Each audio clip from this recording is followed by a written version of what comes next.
there, little brown girl? Can you do one last thing for me? Hey everybody, this is Dominique with Black Girl Reviews, and I am back with another review for Real Housewives of Beverly Hills, Season 13, Episode 4, Hellevator. Alright, for everybody that is new here, or if you're a returning person, just go ahead and subscribe. I'm telling you, you're going to love my review. Like and leave a comment as well once you're done with the video. Or you can go ahead and like it now. That's fine.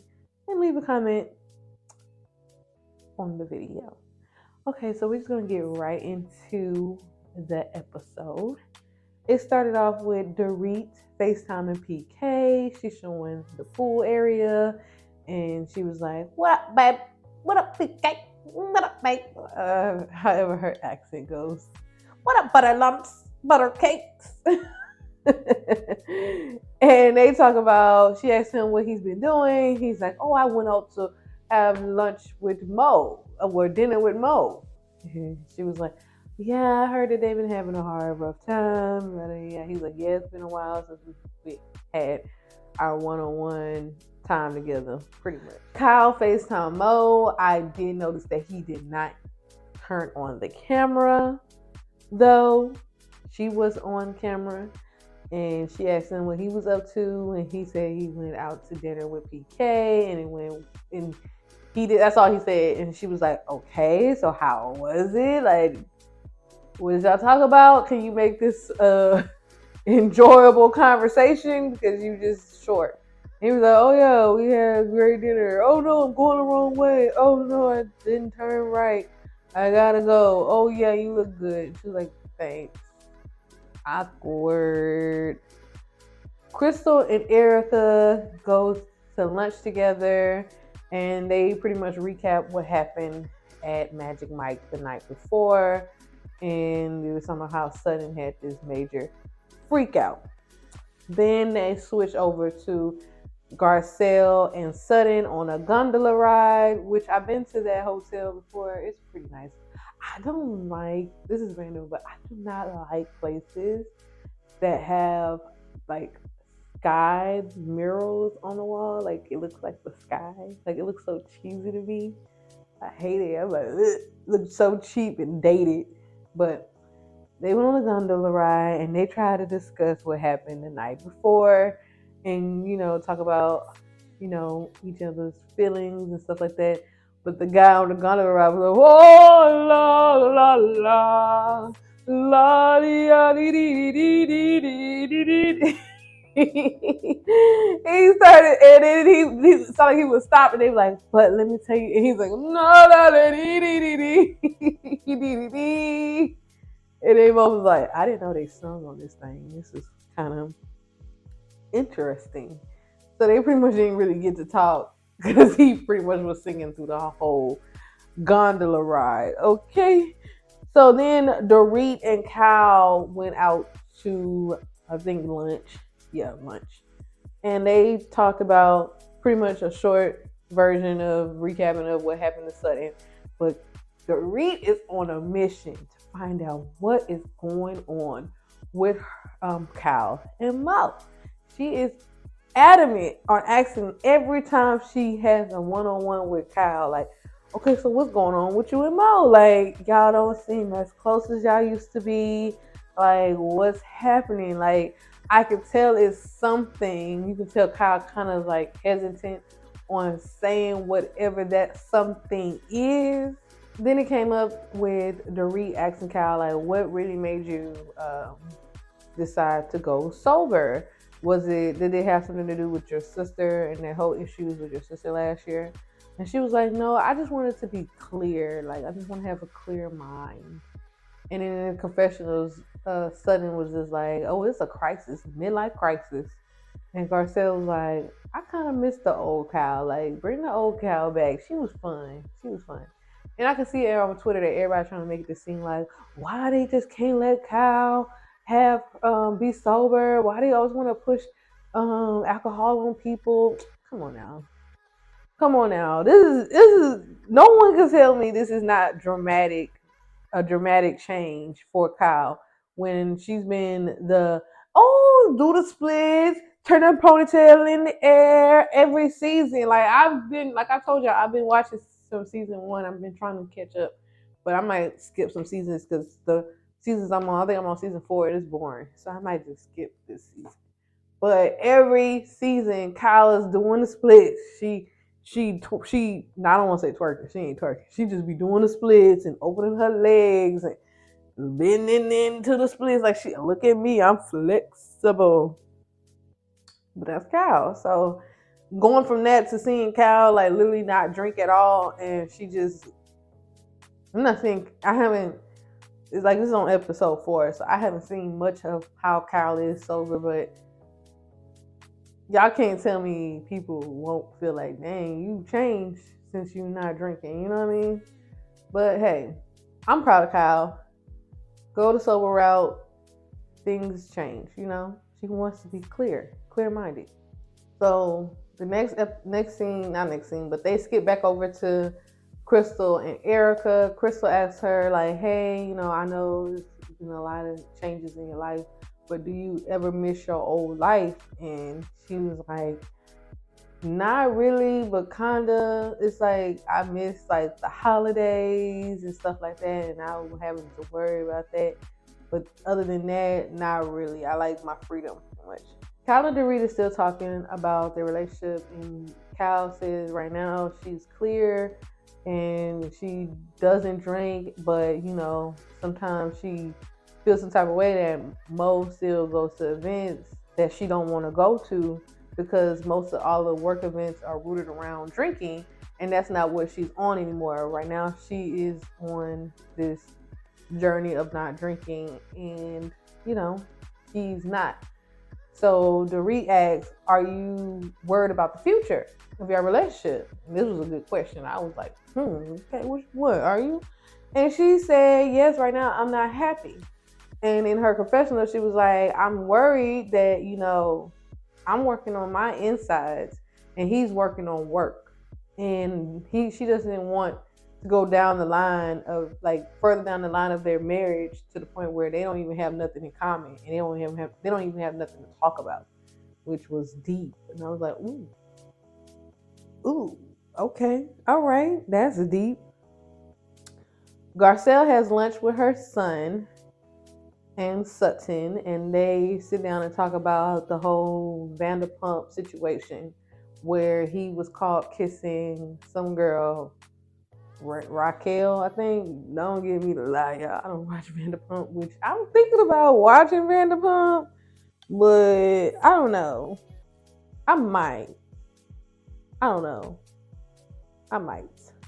When I have like some downtime, some free time, and I don't have nothing else to do, I might binge watch Vanderpump Rules. But anyways, and he was like, yeah, it's crazy because I got a lot of flack, but no one knew that I was separated from my wife at the time, so I really wasn't cheating. Who didn't know? Your wife? Because the last thing I remember, your wife was even shocked and surprised you was out here kissing your coworkers. So one of y'all lying, and I think it's you, sir. And of course, Garcelle got his back, but everybody on Twitter like, it's crazy how Garcelle feels a need to blast her ex-husband for cheating, but supports her son for cheating, even though he was a cheater. Well, Garcelle can only go with what he's saying. He's saying that they were separated, and of course, she's gonna believe her son over the wife. But I believe the wife. I don't believe none of their bit that they were separated. I think he got caught up in that whole situation being in a new TV show and kissed that girl. All right, so after that, we are all back in the rooms. Girls are getting glammed up, besides, I think, Dorit and maybe Cal. Did Cal bring glam? I don't think Cal brought glam. Did Cal bring? It don't even matter. The girls are getting done up. They getting ready for the night. They doing this cowgirl themed night. So all the girls are getting in their cute little fits. I did like Garcelle's pants, if I can remember. I think I like Garcelle's pants. I did like Cal's bustier with the diamonds and the cowgirl hat with the diamonds on it. I like that a lot. I like that a lot. Everybody else, I cannot remember their outfits. I'm sorry. Sorry. Sorry. But Kyle for sure, I did like that little corset thingy-ma-bobber. All right, so they go out to dinner first. And they go out to eat. Everybody ordering their drinks. Kyle orders a mocktail. Why Garcelle gonna say, when is this gonna end? Girl, ladies, now that's one thing I don't like though. Okay, I can say I'm not making a big deal, but don't you make it a big deal out of someone not wanting to drink. Like, don't tell somebody, oh, when this gonna end. Worry about yourself. When you gonna start drinking? Let Kyle do her. If she want a mocktail, then let her drink a mocktail. Because then, once she do get a drink, everybody go like, oh, you're drinking? Oh my God, are you sure? After you just beat her down and made her feel like she needs to drink. But anyways, I just went on a tangent. Garcelle says she has a game to play, and she's like, I got a game, everybody. So the first question was, okay, so if you encounter cheating for the first time in your marriage, no. If you encounter cheating and it was a one-time situation, is that enough to leave? Kyle said, I don't know. I really have dealt with a lot of rumors in my relationship. So right after that, Erika asked Garcelle, what about you, Garcelle? How do you feel about it? And she told them straight up, like, y'all know, well, if y'all don't know, I was cheated on by my husband, my ex-husband, and I sent an email to all his friends and my friends letting them know that he was a cheater. And apparently he cheated on her for they were together for, I think they were together for 7 years, and he cheated for 5 of those 7 years. I know he cheated for 5 years, but I can't remember how long her and her ex-husband was together. But she sent the email saying, he cheated on me for 5 years with this girl that lived in Chicago, and so that's how she handled it. Dorit said, I'm not staying. I'll go crazy. I'll go on him, on PK. She didn't do all that, but I forgot what she said she would act like. But in my mind, she would probably chop him in the throat. She would probably chop him in the throat if he cheats on her. But how does she know he ain't cheating on her in London or wherever he goes to, allegedly? So the next question Dorit has, and the question says, when does money stop making you happy, and have you reached that yet? And Erika talks about how, when she was with Tom, she had nothing to worry about. She didn't worry about no light bill, no nothing. She had nothing to worry about. The only thing she had to worry about was, what purse she wanted to buy next. But right now, she has to worry about the bills. She says she gets anxiety when her bills come. I bet. Like, what? So she gets anxiety, and she just feels like it's so much to worry about. Like, am I going to be able to pay this? I can't go on vacations no more. I can't just buy a purse because I think it's cute. I really have to be focused on my finances, and it's something that I never had to worry about before. So I guess she's saying, she reached that moment where she, money is no longer making her happy because she ain't got it. All right, after that, all the ladies head to Gilly's. That's where they was going with the cowgirl gear on for some drinks. And they want to ride the bull. Cal and Sutton is trying to hype each other up, like, oh, you should go. Oh, you should go. Oh, you should go. I'll go if you go. I'll go if you go. If you go first, I'll go. So Cal's like, all right, shoot, let's do it. So Cal tells the man, like, look, don't go too crazy. I'm ready to hit this bull. So she hit the bull. I think she stayed on for 25 seconds. And apparently that's good because she really wasn't doing nothing. And then Sutton gets on the bull. Now, hold me. Don't fling me over your neck. Don't move me too fast. Don't move me down here. Don't lift me up too fast. And don't push the button too hard. Don't swing me too hard. I don't want, girl, sit down and Shut up. She was on the bull for like 15 seconds and got her. All right, I'm done. I'm done. So freaking boring. All the ladies like, woo, yay, yay, woo. So they all go back to the room. That was the end of that season. That scene. The next scene, all the ladies are up the next day and they're getting ready to leave Vegas. So they all packing and getting ready to go. They get to the elevator and conveniently,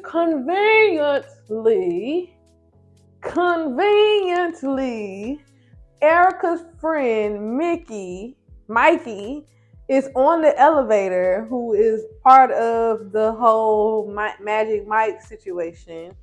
And the doors open, and Erika's like, "Oh, my friends are here. Look at my friends, Sutton. Don't you want to tell them how horrible that show was last night?" And Sutton's like, "Don't put words in my mouth. Don't put words in my mouth." And she was like, "Don't you want to tell them how you did not enjoy yourself?" And "No, I did not. I did not say that. I said it was a lovely show. I really enjoyed myself. It was a lot when you opened the legs and all that. But other than that, I really enjoyed it. And I'm sorry that I left a little early, but I really enjoyed myself." So Erika was like, "All right, friend. All right, I'm gonna let y'all go."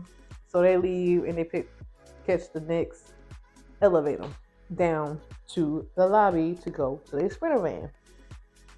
So they get in the Sprinter van, and pretty much Sutton was pretty much telling Erika, "I don't like how you tried to embarrass me in front of your friends like that and put words in my mouth. I did not say that show was horrible."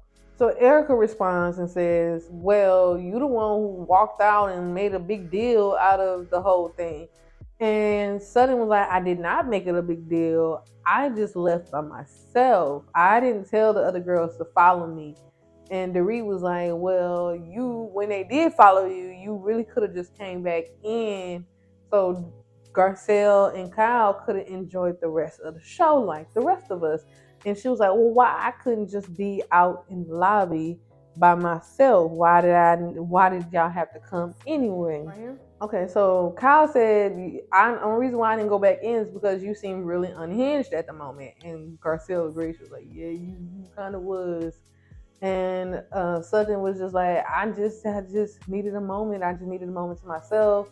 And then pretty much Dorit was like, I don't know. Dorit added herself into the conversation. And Sutton was like, "You know what? I apologize. I really want this to be done. And I really don't want to keep talking about this over and over and over." And Erika was like, "Why? Because you feel cornered?" And she was like, "No, that's not why." And Dorit was like, "Is that truly how you feel? You feel you're apologetic?" And someone was like, "Yes, that's how I feel. That's how I feel. How you gonna tell me how I feel?" And then somehow Garcelle told Dorit, like, "I really wish, like, at least you would have got up to check on Sutton, because it always seems like I'm the one that's always checking on Sutton." And Dorit was like, "Well, couldn't you have just like gotten her back into the show?" And Garcelle was like, "No, because she was on 10. Like, then Dorit was like, "Well, couldn't you have brought the 10 down to a 2? And then Garcelle was like, "No, because I'm not her therapist." And here comes Dorit, "Well, I'm not really trying to have a shouting match with you." You really? Just because you have a conversation with Garcelle, it's now a shouting match? Y'all wasn't even shouting. You and Sutton was shouting. I would have got on her. I would have got on her. I was like, shouting. What makes me shouting? What makes my volume louder than Sutton's volume? What makes my volume louder than Erika's volume? Dorit? Because you're sitting right here. Why would I need to shout? I'm just telling you what I could not do. So pretty much they was just going back and forth like, "Okay, I'm not trying to shout with you. I'm not trying to scream with you either." She's like, "I'm not," Dorit's like, "I'm not trying to attack you." And Sutton just like kind of like broke that whole moment up with Garcelle, and Dorit was like, look, I am sorry. Let's please move on from this situation. Okay, can we just do that, please? So now all the ladies are back in LA. They made sure to show that Sutton was having a cocktail. Okay, like it was at 1. They made sure to show us it was 1 o'clock and she was having a cocktail. So what? It was at 1. She ain't going nowhere. She wasn't drinking and driving. She literally made a cocktail and sat in her backyard. She can't make a cocktail and sit in her backyard. Y'all don't want to follow me when I was pregnant, because sitting around just having a cocktail in your backyard, and all of a sudden, after Teddy made a big deal trying to defend Kyle, saying that she walking around, I think, was it Kyle that she was trying to defend? But she was talking about, Sutton goes around carrying vodka in her purse. Now all of a sudden, y'all want to zoom in on the fact that Sutton is drinking. They had a few montages that didn't matter. The next thing, we have Erika and Garcelle having a lunch together. They talk about Dorit and how it's hard. Garcelle talks about how it's hard to kind of like have a conversation with Dorit, because she breaks everything down and she hears what she want to hear. And Erika pretty much agreed, and she was like, over the years, I just learned how to pretty much speak Dorit's language. Then they talk about how it's shocking that they can actually sit down and have a one-on-one together, because it's been a while. And Garcelle said that Erika seems more open. Yeah, of course she seems more open now that she doesn't have Lisa Rinna winding her back and following her around like she a lost puppy and doing her bidding. And, oh, you're mad at Garcelle? Then I'm mad at her too. Or what? Okay. Then they talk about Sutton and how she reacted, and Garcelle said she was actually shocked that Erika didn't go off on her that night at Magic Mike. And she was like, nah, because it just seemed like something wrong with her, because 1 minute you got a stack of ones ready to throw them, and the next minute you over here freaking out and having a moment because of what? Like, what is your issue? Like, you gonna have, like, you clutching your pearls and having a moment. Like, girl, why? What is the problem? So also Garcelle in her confessional said, in the past she always jumped to Sutton's defense, but now going forward she feels like she needs to let Sutton fight her own battles, which I agree. Like, when there's times where she's getting jumped, like, not jumped, but like verbally assaulted by multiple women in the group, I can understand Garcelle speaking up and being like, okay, I agree with Sutton, yada, yada, yada. I ain't gonna do my friend like that. But if she going on a one-on-one with somebody, you don't need to speak. You don't need to speak, because unless they edit it out, she don't really be just speaking up for you like that when you going on one-on-ones with people. So allow her to be able to get through situations and allow her to navigate situations with these ladies, and you navigate your situation with the ladies your own way as well. All right, so the next thing, we have Kyle and Sutton. Kyle is meeting up with Sutton at her home. Welcome to my home. Kyle, are you walking into my house without me opening the doors, even though the doors are wide open? Come on in, Kyle. Come on in. You want something to drink? And Kyle says, yes, I would like some tea, some hot tea. And then Kyle's like, you want to have some hot tea with me? And Sutton's like, nope, I would like a cocktail. Make me a cocktail, please. Make me a cocktail.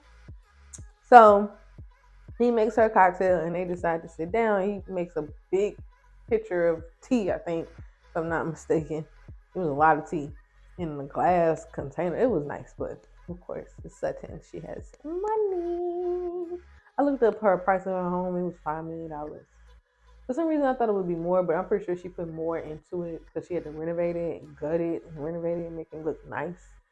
But her house really looks nice. I really do like her house. But anyways, so after they sit down with their drinks, Sutton brings up the fact that she didn't like the fact in Vegas that Erika tried to intentionally embarrass her in front of everybody and put words in her mouth. While she's trying to explain this, Kyle's trying to interrupt, like, oh, let me tell you. And then Sutton's like, I'm not done. And then Kyle was like, well, let me tell you something else. And then she's like, I'm not finished. Let me speak. And then Kyle was like, okay, Dorit. So, and then Sutton's confessional, she was talking about how, before the trip, Kyle and Sutton had a conversation about, turning over a new leaf and being a supportive friend and always having each other's back. And right now, Kyle doesn't have her back, and now she sees that she really isn't her friend. So Kyle asks Sutton, are you okay? Looking at her crazy. And Sutton was like, okay, fine, just go ahead and defend your friend. And then not Erika, defend your friend Erika. And defend your friend. Kyle said, you know what? I feel really offended right now because I really came to your aid when you were off your rocker and you needed somebody by your side. And you know what? F you and F you for that because you're effing rude. And you have a tendency to go off the rails and be unhinged in random scenarios that don't even need to be, that's not even called for. And Sutton's like, name them. And Kyle was like, okay, name them. Okay, I will. Name them. Would you stop? Name them. Stop! You're effing wrong. And the guy was like, can I talk? Name them. Are you okay? Are you okay?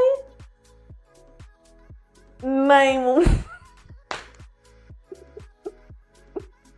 So finally, Kyle brings up all those scenarios and when she was off her rocker. So pretty much she was like, when you call Crystal's pants ugly leather pants. And then when you and Crystal had y'all moment in Tahoe and y'all had that disturbing conversation, yes, you have moments where you just be going off and being unhinged.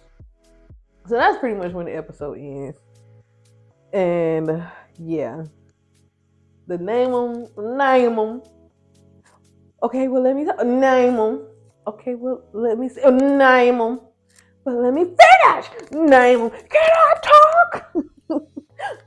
Name them. I like Sutton on that one. They keep trying to make it seem like on Twitter that Sutton was drunk when she did that. She was drunk.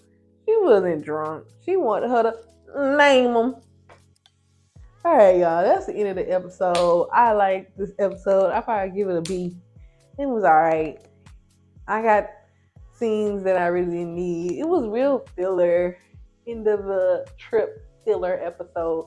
But Sutton, of course, makes it much better with the name them. Okay, well, let me name them. But let me say something. Name them. Okay, but let me talk. Name them. Are you okay? You're being really rude right now. Name them. Oh my goodness. And I know Kat was probably so irritated, especially since she's sober. At least Sutton had a few little sips of her cocktail, so she was feeling like, name them. Name them. Name them. Name them. Name them. No, stop. But, yeah, I guess that's it. That's all I got to say about this episode. What y'all have to say about this episode? How do you feel about Kyle and Mo's relationship and we getting more details and how she feels about not drinking and how she feels like they really don't got much in common anymore, which obviously they probably been in here nothing in common. Okay.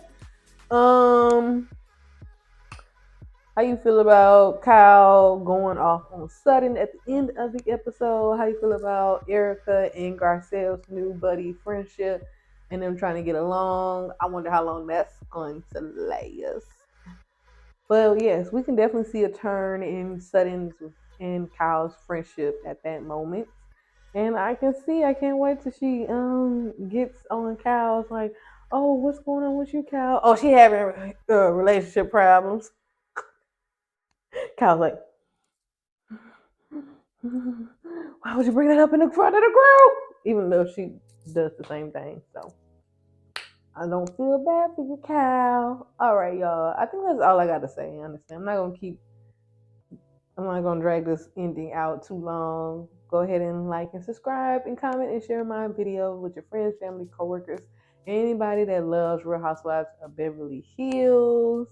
And I will see you guys in the next one. I hope you hear me, little brown girl.